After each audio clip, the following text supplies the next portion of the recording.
Welcome to the Deep Dive. We're here to get into the core intelligence from complex research, making sure you walk away really understanding the key issues. Today, we are plunging into the state of Europe's freshwaters.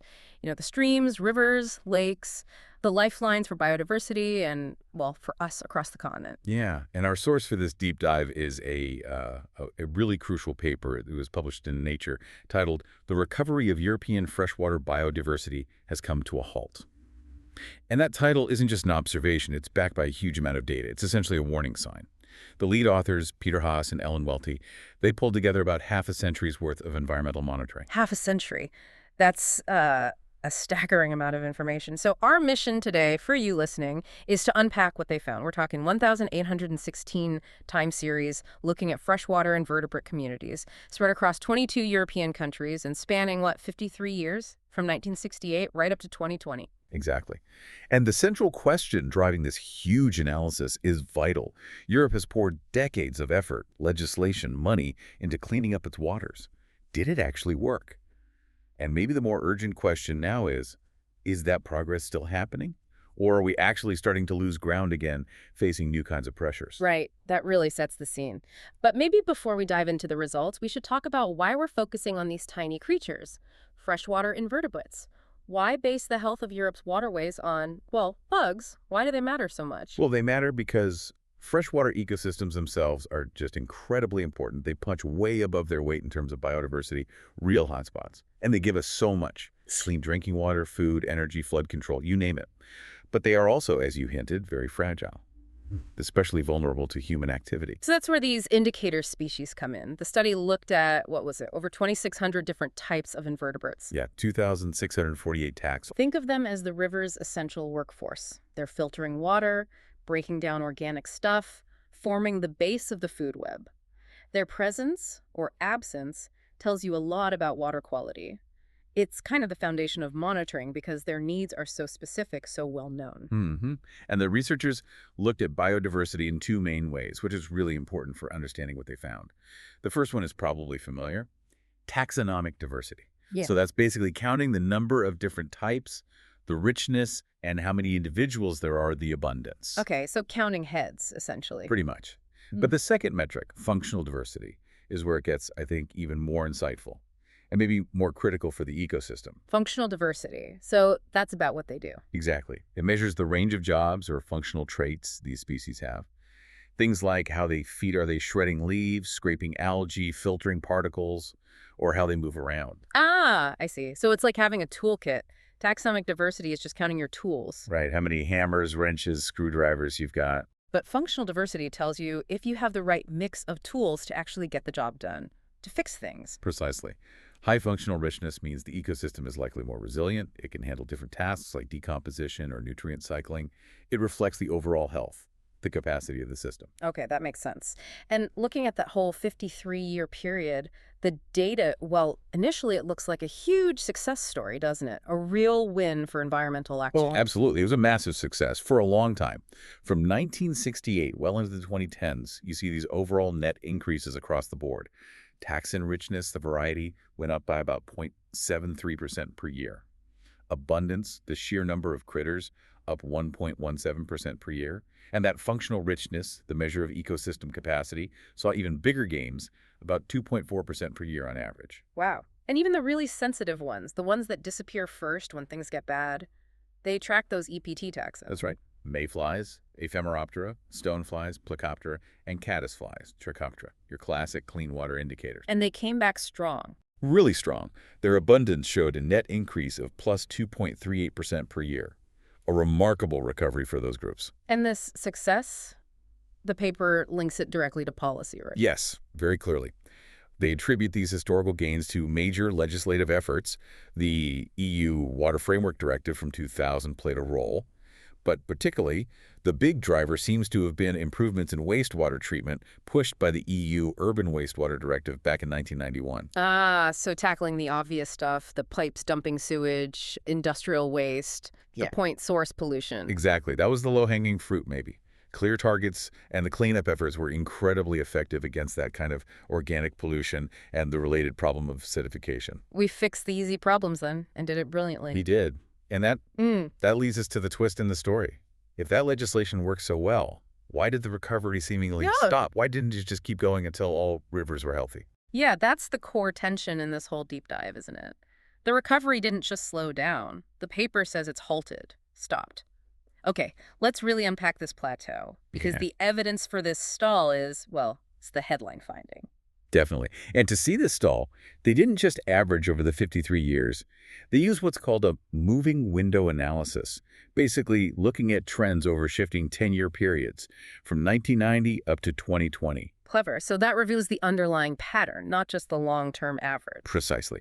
And what it revealed is, frankly, quite alarming. Okay? The positive trends in taxon richness, the number of species types, started to weaken noticeably around 2010. And then around 2013, the average trend across all these sites hit net zero. No more overall gain. Net zero. So the recovery period just ended, at most places. That's what the data strongly suggests. Think about that momentum. Decades of gains just hitting a wall in the early 2010s. And it wasn't just the number of species, you said. No. Functional richness trends also flattened out after 2010. So the system's capacity, its ability to perform those vital ecosystem services, it stopped improving too. Near net zero results there as well. And here's the real kicker, isn't it? This stall happened before we'd even finished the job. The recovery was only partial. Exactly.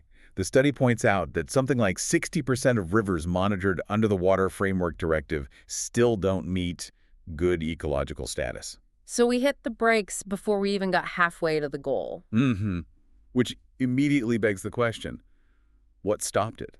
What pressures are causing this halt? We dealt with the big 20th century problems, the point sources. But now we're up against something different, 21st century problems. It looks that way. A whole suite of pressures that the older rules maybe weren't designed to handle as effectively. Okay, so what are they? Let's start with land use. The paper mentions that. Yes, significantly lower biodiversity trends were found where the surrounding catchment area had lots of cropland or lots of urban areas. Right, the hallmarks of diffuse pollution, much harder to control than a single pipe. Absolutely. Cropland runoff brings excess nutrients, pesticides, fine sediments that can smother habitats. Urban areas bring their own problems, more nutrients, yes, but also physical habitat destruction, altered water flow. And those emerging contaminants people talk about. Yes, that's a huge factor in urban runoff too. Micropollutants, things like pharmaceuticals, chemicals from personal care products, tiny bits of plastic, nanoplastics, road salts, flame retardants, stuff our standard sewage treatment wasn't built to remove. So it's just flowing into rivers. Largely unchecked in many older systems. And then you've got the physical changes to the rivers themselves, hydromorphology they call it. Like dams. Dams are a big one. Right. High dam impacts were clearly linked to lower long-term recovery trends, richness, abundance, functional richness, all negatively affected. Dams don't just block fish, they mess up the whole river system. Yeah. They trap sediment, they fragment the habitat, they change water flow patterns, even water temperature. All critical for these invertebrates. Okay, land use, infrastructure. What about climate change? That's got to be in the mix. It is. And the finding here was quite nuanced, but really important. They looked at two things. Sites with high average temperatures versus sites experiencing faster rates of warming over the study period. What's the difference? Well, sites that were generally warmer, on average, sometimes actually showed gains in taxa. Maybe they were in less degraded areas to begin with, or maybe a slight warming was initially okay. But, and this is the key part, sites that experienced the fastest rates of warming showed significant negative outcomes.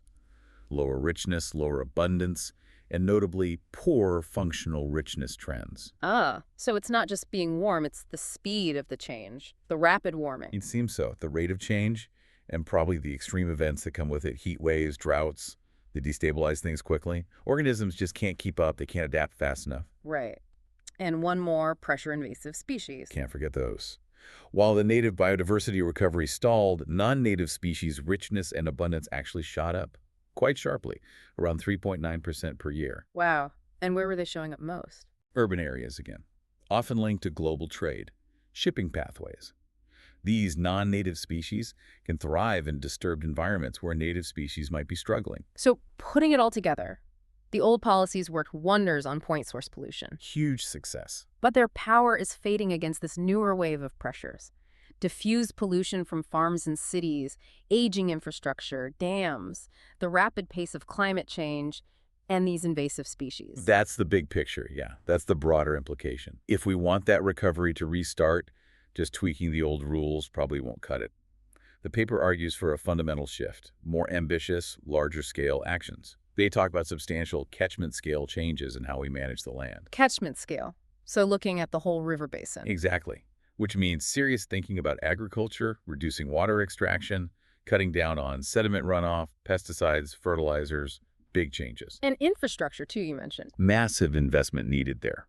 Upgrading sewage systems to handle stormwater overflows, when heavy rain overwhelms the system and raw sewage gets dumped. And adding technology to actually remove those micropollutants, the nutrients, the salts, plus physically restoring rivers, reconnecting them to their floodplains. That's complex, costly work. Hydromorphological restoration. Okay. It sounds like a huge undertaking. Now, before we wrap up, we should probably touch on the study's own limitations. Important for context, right? Absolutely crucial. First, it's observational data. They found strong links, correlations between pressures like high warming rates and lower recovery, but they can't definitively prove cause and effect from this data alone. Makes sense. Correlation isn't causation. Exactly. Second, there's the shifting baseline issue. We don't really have great data from before the major pollution kicked in, say, pre-1950s. So we're measuring recovery from a starting point that was likely already damaged. We don't know what pristine truly looked like. Right. And third, figuring out what a good or unimpacted river should even look like now is getting tricky. Climate change and all these non-native species are creating ecosystems that maybe never existed before. Novel communities. So the goalposts are moving. We can't just aim to turn back the clock. It's becoming much harder. Conservation goals might need to adapt to managing change, not just restoring a fixed past state. Which points to what we need next, research-wise. Definitely. We need more standardized, large-scale, long-term monitoring. And critically, we need that biodiversity data collected alongside detailed environmental data, water chemistry, temperature, land use, the works. That's how you start pinpointing high-risk areas and really understand these changes over time so you can design effective responses. Okay, so let's bring it all together. What's the main takeaway here? This paper shows us, quite clearly, a remarkable success story in cleaning up Europe's rivers over decades. A real policy win. Yes, a huge achievement against 20th century problems. But that progress is now stalled. We hit a wall. The gains stopped. Largely because we're now facing these more complex, diffuse, accelerating 21st century pressures that our old approaches aren't fully equipped to handle. The recovery has effectively ended for now. That really sums it up. And it leaves us with a rather provocative thought to consider. Go on. Given that this recovery stalled right around the time that the impacts of accelerated warming really started kicking in across Europe, what's the single most critical pressure we need to tackle right now? Is it the incredibly complex, diffuse pollution from land use in our cities? Or is it the sheer accelerating force of climate change itself? Which one holds the key to reviving the recovery of Europe's fresh waters? That is the crucial question, the tough trade-off facing policymakers today. Which fire do you fight first? Thank you for joining us for this deep dive.